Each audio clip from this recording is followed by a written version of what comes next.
چا چې زحمت ایستلی و هغه خپل مقصد پورې ورسېد. ما ادام آمد مادمی خود کابل چاردی کابل هستم دوغاباد. آیا دا تفریح کول بد کار دی؟ په قرآن کې هم چې دا الله فرمایي سیروا فی الارض. باغ کې څوک ګلاب شي، څوک شي سر و څوک ورخاړی، څوک د منځ غونچه شي، څوک کابل د غاړې غاړې. باغ بابر کې یو او له نورو هیوادوالو سره مرکې کوو. زموږ دا ویډیو تر پای وګورئ. زموږ د سمون آنلاین ټي وي فیسبوک پاڼه لایک او همداشان د سمون آنلاین ټي وي یوټیوب چینل هم سبسکرایب کړئ. ډېر وخت وشو چې زموږ په افغانستان کې هم د نورو هیوادونو په څېر باندې وبا وه، کرونا وه، ناروغي وه. د الله فضل دی چې اوس حالات نارمل شوي او خلک بیا د تفریح دپاره پارکونو ته راځي. زما نوم روح الله رحیمي دی، د وردګ ولایت کې تحصیل هم ترکیه کې کړی دی. ما خپله ساختماني انجینرینګ ترکیه کې ویلي، ماسټر یې هم هلته په هایدرونیک بخش کې کوم. ډېر ښه. او ملګري تاسې ځان معرفي کړئ. زما نوم محمد بلال بسیم دی، زه هم د وردګ ولایت اوسېدونکی یم. ما زه خپله تر اوسه پورې محصل یم، د آی ټي په بخش کې دوهم صنف کې محصل یم، هغه هم په تاجکستان کې دوشنبې ښار. دلته راغلی یم، زموږ د تیزیس دوره ده، درېیم او څلورم سمستر کې موږ دلته د هلمند په حوزه باندې کار کوم. ډېر ښه. تاسو خپل تیزیس په دې موضوع باندې برابر کړی دی؟ موضوع مې اخیستې ده، اوس مې کار کوم. زموږ بعضې وروڼه چې په پوهنتونونو کې دي هغې د مونوګرافونه هم په خپله نه لیکي. همداشان که چېرته دوی ماسټر کوي هغې د خپل تیزیس خپله نه لیکي. رحیمي صاحب د ځوانانو لپاره ښه بیلګه ده. دی خپله ریسرچ کوي، څېړنه کوي، تحقیق کوي. دا یو د ویاړ خبره ده.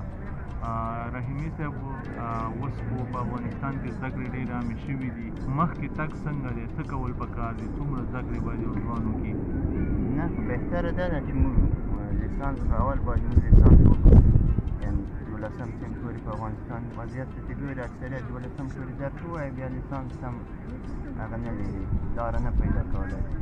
بهتر دا ده چې لیسانس وکړو، بیا چې لیسانس خلاص شو ماسټري بهتره ده چې موږ یې وکړو، ځکه په هغه یوه مشخصه رتبه هغه چې دی بخش کې ته غواړې نور هم خپل تحصیلات زیات کړي او خپل هغه یو ځای کې ورسوي. څنګه چې دغه اوس د کانکور ازموینه تېره شوه، افغانستان کې غالبا چې 2,10,000 کسانو ازموینه کې ګډون کړی او زموږ هیواد د دې ټولو د جذبولو توان نه لري. چا چې زحمت ایستلی و هغه خپل مقصد پورې ورسېدل. چا چې زحمت ایستلی و هغه دولتي که څه خپلې خوا کې ښوونځی وي، که هغه دولتي پوهنتون و شخصي هغه کړي وو، هغه خپل هغه پورې ورسېدل. نو هېڅ کار بې زحمته نه دی، بې زحمته راحت نشته. نو که یو سړی غواړي چې لاره یو ښه جوجې هغه ته لار پیدا کړي، مرحلې ته لاړ شي، مثلا پوهنتون وایي، ماسټري وایي، نو دې لپاره باید زحمت وباسي. دا هر څه داسې په اسانۍ لاسته نه راوړل کېږي.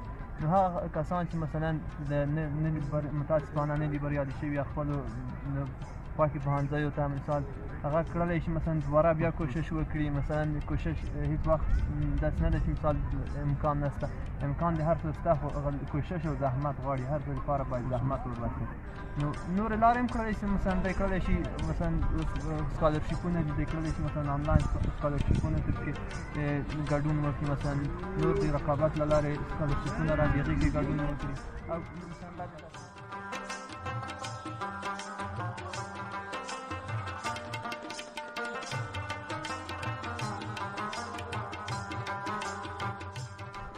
ما ادام آمد مادمی خود کابل چاردی کابل هستم دوغاباد. ما اینجا همراه فامیل آمدیم به خاطر یک روز رخصتی دارم. میخوایم که تو دوستای خود فامیل خود اینجا سپری کنم.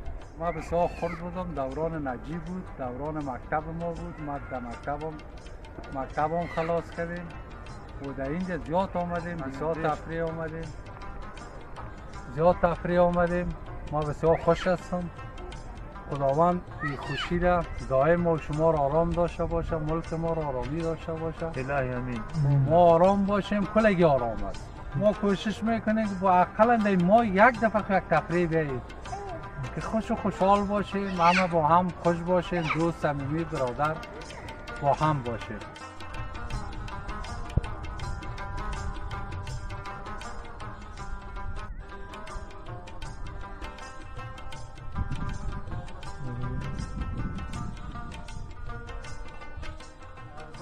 نوم می اختر محمد او پلار نوم یار محمد، ولایت پکتیا اصلا، اوس په کابل کې.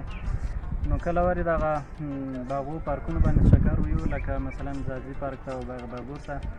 ډېر وخت موږ دلته راځو ځکه چې دلته ارامه فضا وي، مثلا هر قسم خلک نه راځي دې پارک ته، او امنیت هم ښه برحاله ده، څه مشکل نشته. مثلا که فامیلي راځي او تنها راځي کوم مشکل نشته کې دلته. نو اوس مې چې دا دی او د ورور سره ولیدل دلته بس په دې باغ کې، نو دې سره خوشحاله شو چې وملیدل یو بل. دا خو ډېره ضروري ده چې باید انسان د مصروفه وخت نه لږ وخت تفریح ته ورکړي چې ذهني سکون او آرام واخلي. هغه هېوادوال او کورنۍ چې تفریح نه کوي هغوی ته هم پیغام څه دی؟ دغه آیا دا تفریح کول بد کار دی؟ نه اصلا چې دا تفریح کول یا چکر ویل دا چې دا په قرآن کې هم چې دا الله فرمایي سیروا فی الارض، تاسو تګ وکئ په مځکه کې، یعنی وګرځئ، سیاحت وکئ. خلک دی او د ځانه کته خلک او پورته خلک به ووینئ، تاسو جهان کې وګرځئ. الله هم دا فرمایي ستاسو چکر ووایي او خلک به ووینئ. نو دې لپاره او بل داسې د خپل د صحت لپاره دا چکر وهل او تفریح چې دا ډېره مفیده ده. اوس وخت کې چې دا د موږ د افغانستان خلک چې دا ډېر د تفریح ته او چکر وهلو ته زړه نه ښه کوي. دې وجه دا لامل یې دا ده چې هر کور داسې غمځپلی ده، په هر کور کې نن سبا چې دا یو ځوان شهید سوی وي، نو د هغوی فامیل به څنګه چې زړه پورته شي او چکر ته به لاړ شي. نو دې له وجې نه زموږ وطنوال چې ډېر غمځپلي دي، ډېر دردونه یې په زړونو باندې تېر شوي دي. دې وجې نه چې دا هغه اصلي لامل دا ده چې دې چکر ته زړه نه کېږي. نو الله دې بیرته افغانستان کې صلح آرامي راولي، اسلامي نظام دې الله راولي، صلح دې الله راولي، چې بیرته زموږ وطنوال چې دا په مینه محبت باندې ګډ ژوند وکړي او چکر او تفریح ته چې دا هغه زړه راجګ شي. سمون آنلاین ټي وي تاسو ته وړاندې کوي تعلیمي، کولی شو چې موږ په درې ادبي، سپورتي،